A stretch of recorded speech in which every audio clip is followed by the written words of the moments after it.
আজকের বিভিন্ন যে আমাদের মামলাগুলো রয়েছে সেগুলোর জন্য মূলত আসা।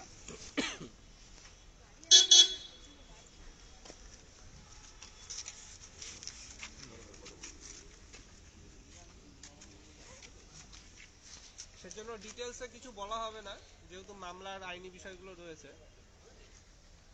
আমরা সভাপতি মহাশয়ের সাথে আজকে কথা বললাম আবারও। ওবিসি মামলাটা একটা শিক্ষা দপ্তর দেখতে চাচ্ছে, সেটা সভাপতি মহাশয় আমাদের বললেন যে শূন্যপদ না পাঠানোর একটা কারণ ওবিসির বিষয়টা। শিক্ষা দপ্তর ওবিসির বিষয়টা দেখে কোনো পদক্ষেপ করবে আশা করি। কিন্তু ওবিসির মামলা শুনানি আমরা 7 তারিখে দেখার পর আগের দিনে আভাস মতো যদি 7 তারিখ বা 8 তারিখের মধ্যে মোটামুটি ফাইনাল হিয়ারিং হয়ে যায়, তারপরে কিন্তু আমরা কর্মসূচি ঘোষণা করব। এবং সেই কর্মসূচিতে কিন্তু প্রত্যেককে আসতে হবে। অল্প কয়েকজন আসলে কিন্তু হবে না। প্রত্যেকে নানান রকম কমেন্ট করেন, নানান রকম বক্তব্য রাখেন, কিন্তু আন্দোলনের সময় বাস্তবে আসেন না। এটা করলে কিন্তু হবে না। ওবিসি মামলা 7 তারিখ শুনানির অগ্রগতি দেখে আমরা পরবর্তী কর্মসূচি ঘোষণা করব। তখন কিন্তু প্রত্যেককে আসতে হবে, শূন্যপদ কিন্তু আদায় করে আনতে হবে। পর্ষদের কিচ্ছু করার থাকবে না, পর্ষদের কিচ্ছু করার জায়গা নেই। পর্ষদের যা করার, আমাদের যেটা কথা দিয়েছিলেন সেটা অনেকদিন আগেই করে দিয়েছেন। সেখানে 5% জন্য এমনকি ওয়েট করেননি, তার আগেই শূন্যপদ চেয়ে পাঠিয়ে দেওয়া হয়েছিল পর্ষদের তরফ থেকে মূল প্যানেলে নিয়োগ করে। পর্ষদের যেটুকুনি অধিকার পর্ষদ সেটা করেছে। এরপরে শিক্ষা দপ্তরের যে ভূমিকা, শিক্ষা দপ্তর সেটা শূন্যপদগুলো নিয়ে মুখ্যমন্ত্রীর কাছ থেকে অনুমোদন নেওয়ার বিষয়গুলো রয়েছে। নবান্ন অবধি ফাইল যায়, প্রত্যেকে জানো। তো সেই কাজ এগোনোর জন্য কিন্তু প্রত্যেককে নামতে হবে। আজকের দেখেছো যে 26,000 যে প্যানেলটা সুপ্রিম কোর্টে রয়েছে, তাদের আজকে একটা জমায়েত ছিল আমাদের করুণাময়ীতে। তাদের কি পুলিশ তুলতে পেরেছে? তারা যে সংখ্যায় এসছে তাদের কিন্তু পুলিশ তুলতে পারেনি। তারা এসেছে, তাদের কর্মসূচি সফলভাবে করেছে। আমরাও আগের দিন এসছিলাম, অল্প কয়েকজন হলেও আমরা সফলভাবে কর্মসূচি করেছি।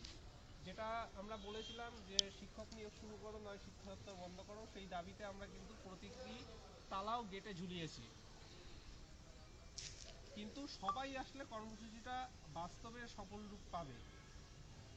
প্রত্যেককে বলবো পরের কর্মসূচিগুলোতে প্রত্যেকে আসুন, না হলে কিন্তু সম্ভব নয়। যে সিস্টেম রয়েছে, এসএসসির ওটা বললাম তো, এসএসসি সবাই এসেছিল, জমায়েত অনেক হয়েছে, পুলিশ প্রশাসন সহযোগিতা করেছে। মানে অতজন আসলে পুলিশের কিছু করার থাকে না, পুলিশ কিসে নিয়ে যাবে?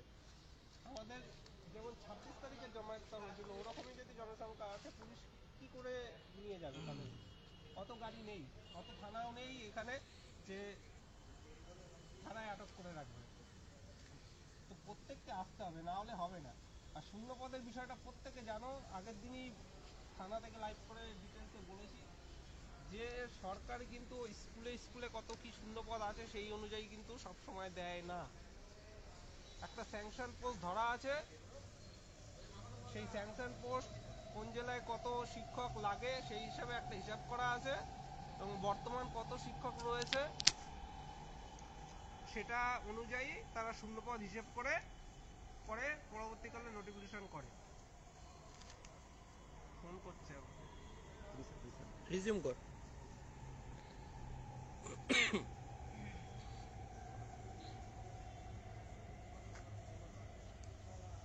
কারা এটা? টেটপাস প্রার্থী কি দেখছে, লাইভ করছে, তা ফোন করে।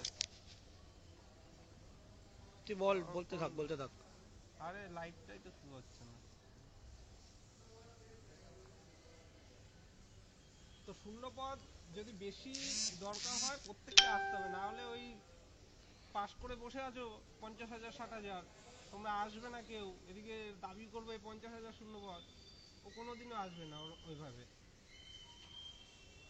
পথে নামতে পারছো না 5,000, আর সেখানে 50,000 সভাপতি মহাশয় কিন্তু যথেষ্ট পজিটিভ। আবারও বলছি, ওনার কাছে শূন্যপদ এনে দিলে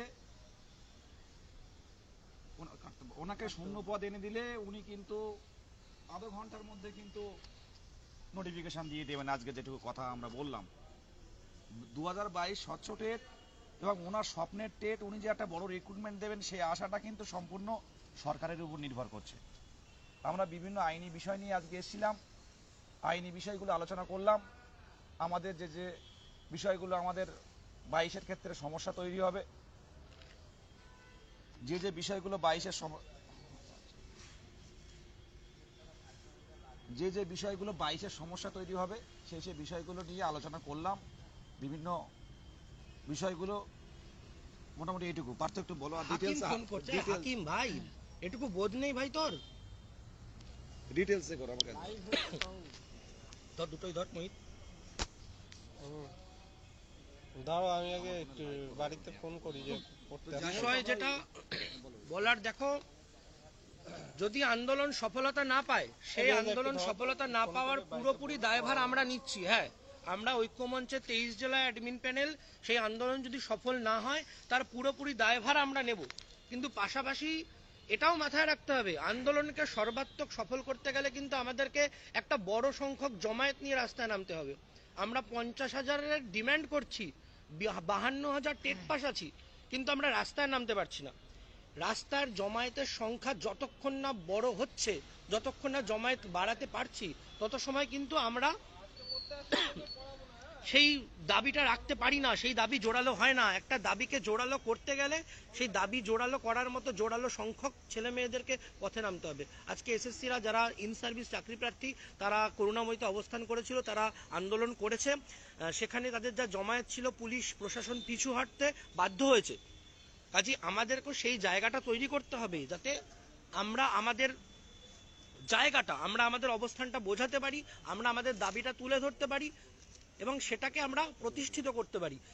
50,000-এর ডিমান্ডটাকে প্রতিষ্ঠিত করতে হলে ছেলে মেয়েদের পথে নামতে হবে, তবে গিয়ে একটা আন্দোলন সফলতা পাবে।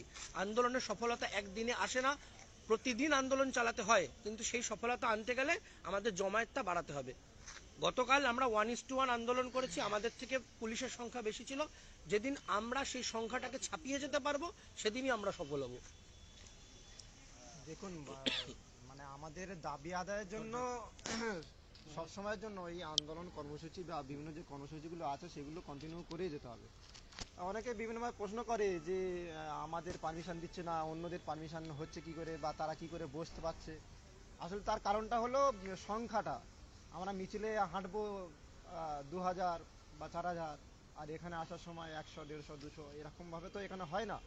তুমিও ওই 2,000 সংখ্যাটা এখানে নিয়ে আসতে পারলে এখানে তুমি বসতে পারবে, একদম গ্যারান্টি সহ। কিন্তু সেগুলো তোমরা কেউ আসছো না, এটা তো ঠিক নয়। আসতে হবে, আসলে তোমাদের দাবি আদায়গুলো ঠিক মতো করতে পারবে। বাড়িতে বসে থাকলে তো হবে না।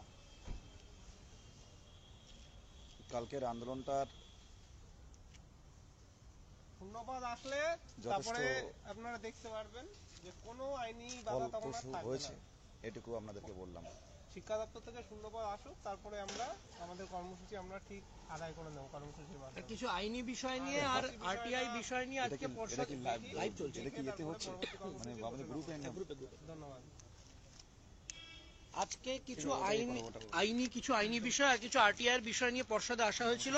কারোর যদি বিস্তারিত কোনো তথ্য বা কোনো আপডেট জানতে হয়, তাহলে সেটা শুধুমাত্র আমরা আমাদের ভেরিফাইড হোয়াটসঅ্যাপ গ্রুপে দেবো। আমাদের সংগঠনের যারা গ্রুপে যুক্ত নেই তারা যুক্ত হয়ে যাও, রাত্রিবেলা নির্দিষ্ট সময় সেই আপডেটটা দিয়ে দেওয়া হবে।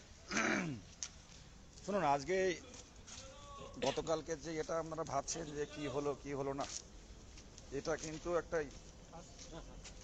মানে কোনো ভয়ের বা কোনো এর নেই। শুধু এটুকু বলবো, আজকের এসএসসিরা আজ কিন্তু বসেছে বিকাশ ভবনের সামনে। তাদের অবস্থাটা দেখুন, সবাই এসছে, কিন্তু সবাই এসছে আজকে। আমি ভিডিওটা আজ রাতে আমি ফেসবুকে শেয়ার করব।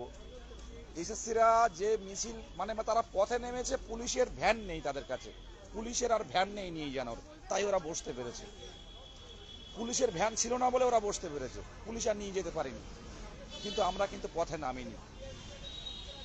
শূন্যপদ কিন্তু সরকার দেবে, তবে সভাপতি মহাশয় আমাদের কিন্তু পজিটিভ এখনো পর্যন্ত বলে যাচ্ছেন, কিন্তু শূন্যপদটা কিন্তু সরকার দেবে, এখানে পর্ষদ সভাপতি কিন্তু দেবে না। পর্ষদ সভাপতি সেটা দ্রুততার সহিত কাজ করবে, ইন্টারভিউ নোটিফিকেশান দ্রুত দেবে। মাননীয় মুখ্যমন্ত্রীর কাছে আমাদের কথাগুলো তুলে ধরার, যে যেখানতে পারেন ধরুন, এটুকুই বলার, তাই না? হ্যাঁ, বেরিয়ে গেলাম, আমরা বেরিয়ে গেলাম। তাহলে এটুকুই যা বলার মোটামুটি সবাই বলে দিয়েছে। কারোর যদি আজকের পর্ষদের বিষয়ে সভাপতি কি জানালেন জানতে হয়, সেটা শুধুমাত্র আমাদের হোয়াটসঅ্যাপের ভেরিফাইড গ্রুপে দেওয়া হবে। আপডেট পেতে হলে আমাদের ভেরিফাইড গ্রুপে যুক্ত হতে হবে। যারা এখনো যুক্ত হননি যুক্ত হয়ে যান, আর যারা মনে করছেন যুক্ত হব না, যুক্ত হওয়ার কোনো প্রয়োজন নেই, আপনারা থাকুন। আন্দোলনগুলো আমরা চালিয়ে যাব। আন্দোলন আজ না হোক কাল সফলতা আমাদের আসবে, যেদিন রাস্তায় আমরা জমায়েত থেকে বড় করতে পারবো। সবাইকে শুভ সন্ধ্যা, এটুকুই।